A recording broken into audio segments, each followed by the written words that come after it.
नमस्कार दोस्तों। तो आज आप लोग के लिए क्लास 10th का है जो है नन हिंदी लेकर आए हूँ, जो कि चैप्टर 2 है, जिसका नाम है ईदगाह।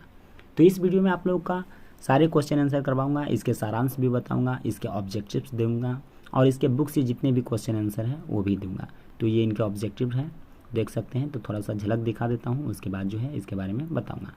ये क्वेश्चन आंसर है जो कि आप लोग के बुक से है, तो देख सकते हैं। ये भी इस वीडियो में करवाऊँगा और सारांश भी, इसके ऑब्जेक्टिव भी। चूँकि ऑब्जेक्टिव आप लोगों के बुक में नहीं है लेकिन एग्जाम में पूछे जाते हैं, तो इस वजह से जो है जो मेन ऑब्जेक्टिव्स थे उन्हें मैं इस वीडियो में लेकर आया हूँ। तो आप लोग अच्छी तरह से इसे उतार कर याद कीजिएगा। तो चलिए अब इसके बारे में स्टार्ट करते हैं। तो देख सकते हैं कहानी का सारांश है कि कहानीकार रमज़ान के 30 दिनों के बाद ईद आई है। गांव में खुशी का माहौल है, सभी ईदगाह जाने के लिए तैयारियां कर रहे हैं। बच्चे ज़्यादा प्रसन्न हैं, सभी के जेबों में पैसे हैं, लेकिन हामिद जो एक गरीब है, उसके माता पिता मर चुके हैं। एक बुढ़िया दादी अमीना उसे पाल रही है। हामिद के पास दादी ने मात्र 3 पैसे दिए हैं।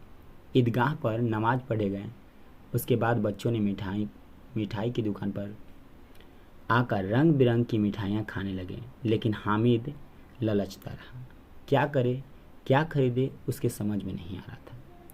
बच्चे आगे बढ़े, रंग बिरंग के खिलौने देख बच्चे अपने अपने पसंद के खिलौने खरीदे, लेकिन हामिद को रंग बिरंगे खिलौने आकर्षित नहीं कर सके।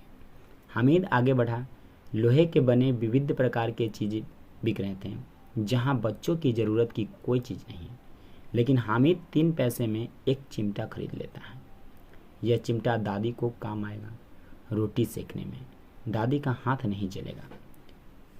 हामिद सोचा कि दादी को रोटी सेकने में जो है हाथ नहीं जलेगा, इसलिए वो चिमटा खरीद लिया। हामिद चिमटा लेकर बच्चों के बीच आता है, जहां बच्चे उसके चिमटे का उपहास करते हैं, यानी मजाक उड़ाते हैं। लेकिन हामिद अपने चिमटे को कंधे पर रख बंदूक कहता है, यानी हामिद जो है उस चिमटे को कंधे पर रखकर वो अपने आप को उस चिमटे को बंदूक बताता है। हाथ में लेकर फकीरों का चिमटा बताता है। हामिद ने चिमटा को बजाते हुए मंजीरा भी साबित कर दिया। चिमटा को घुमाते हुए कहा, अगर ये एक चिमटा जमा हूँ तो तुम्हारे खिलौने के जान निकल जाएंगे। मेरे चिमटे को कोई बाल बाका नहीं कर सकता है। उसका कहने का मतलब था कि मेरे चिमटे को कोई बाल बाका नहीं कर सकता है। फिर बच्चे चिमटे के कायल हो गए। सबों ने हामिद के चिमटे हाथ से छुए। हामिद ने भी सबों के खिलौने को बारी बारी से स्पर्श किया। बच्चे गांव आकर अपने अपने खिलौने से खेलने लगते हैं। सभी के खिलौने कुछ ही देर में टूट फूट गए। हामिद को देखते ही दादी अमीना गोद में उठाकर गले लगा लेती है। सहसा हामिद के हाथ से चिमटा गिर जाता है। वह चौंक जाती है, चिमटा कहाँ से आया। वो चौंक जाती है कि चिमटा कहाँ से आया। वह गुस्सा में आ जाता है। हामिद ने कहा, दादी तुम्हारा हाथ अब नहीं जलेगा। दादी का क्रोध स्नेह में बदल जाता है। वह सोचने लगती है, हामिद में कितना त्याग, सद्भाव और विवेक है, जो बच्चों को मिठाई खाते, खिलौने से खेलते देख ललचाया होगा, लेकिन सभी इच्छाओं को दबाकर वह दादी का ख्याल रखा। अमीना की आंखों में स्नेह के आंसू बहने लगे। वह दामन फैलाकर हामिद को दुआएं दे रही थी। यहाँ से देख सकते हैं ऑब्जेक्टिव क्वेश्चन दिए गए हैं, जो कि एग्जाम की दृष्टि से काफ़ी इंपॉर्टेंट है। तो पहला प्रश्न है, प्रेमचंद्र लिखित कहानी का नाम क्या है। तो इसका आंसर सी यानी ईदगाह है। ऑब्जेक्टिव्स माफ कीजिएगा, थोड़ा बहुत चेंज हो गया है, उसका जो है ऑप्शंस चेंज हो गए हैं।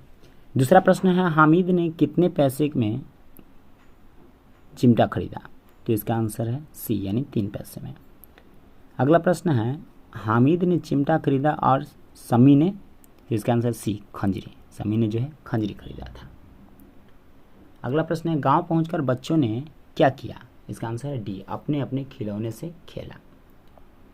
5वां प्रश्न है, हामिद की दादी का नाम क्या है।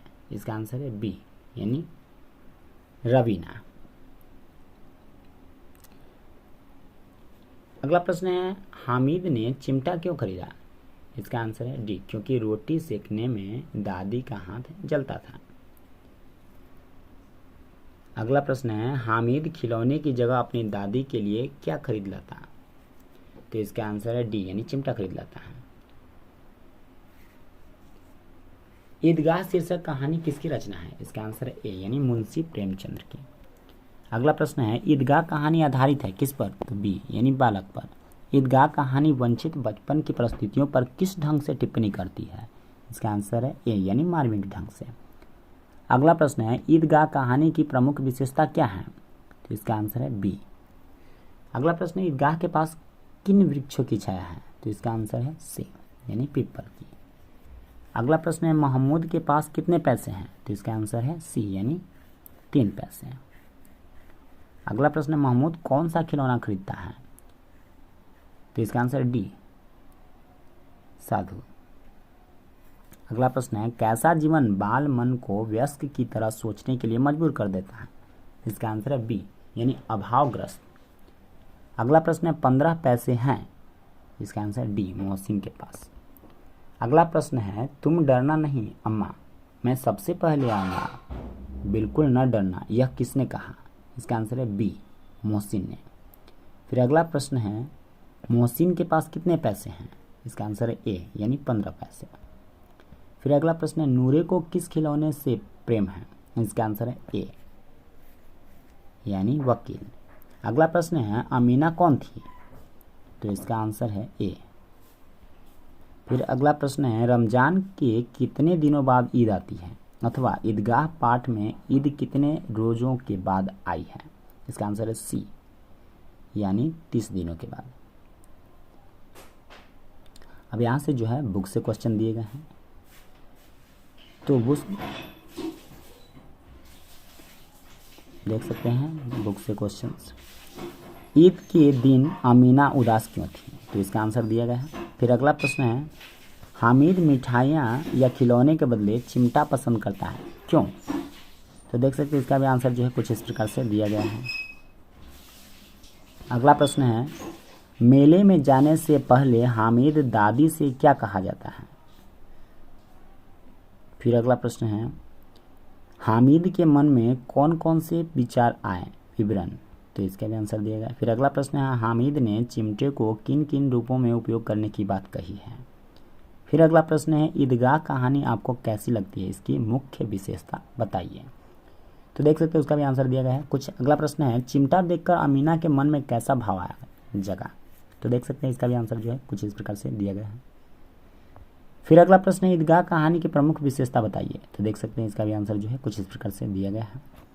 फिर अगला प्रश्न है, निम्नलिखित अनुच्छेद को पढ़िए और उसके आधार पर दिए गए प्रश्नों के उत्तर दीजिए। नमाज खत्म हुई, लोग आपस में खाली जगह खिलौने लेकर वह क्या करेगा?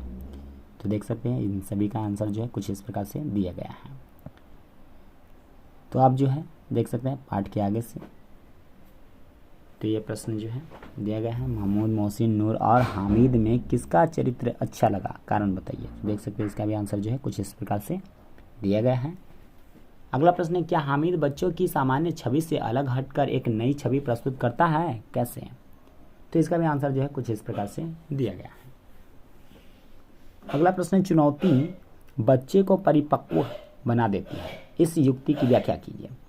तो देख सकते हैं इसका भी आंसर जो है कुछ इस प्रकार से दिया गया है। अगला प्रश्न है, त्योहार हमारे जीवन के अभिन्न अंग है, इस कथन की व्याख्या कीजिए। तो देख सकते हैं इसका भी आंसर दिया गया है। फिर व्याकरण है जो कि बुक से ही है, तो देख सकते हैं इन सारे को जो है आंसर दिए गए हैं। पहला प्रश्न है, मेले में आपने क्या क्या देखा, उसका चित्र बनाइए। तो मेले में जो जो देखें देख सकते हैं यहाँ पर। खैर चित्र बनाने के लिए तो हिंदी में ना आएगा। फिर अगला प्रश्न है, अपने शिक्षक से रमजान के बारे में जानकारी प्राप्त कीजिए। तो देख सकते हैं यहाँ पर इसका भी आंसर दे दिया हूँ।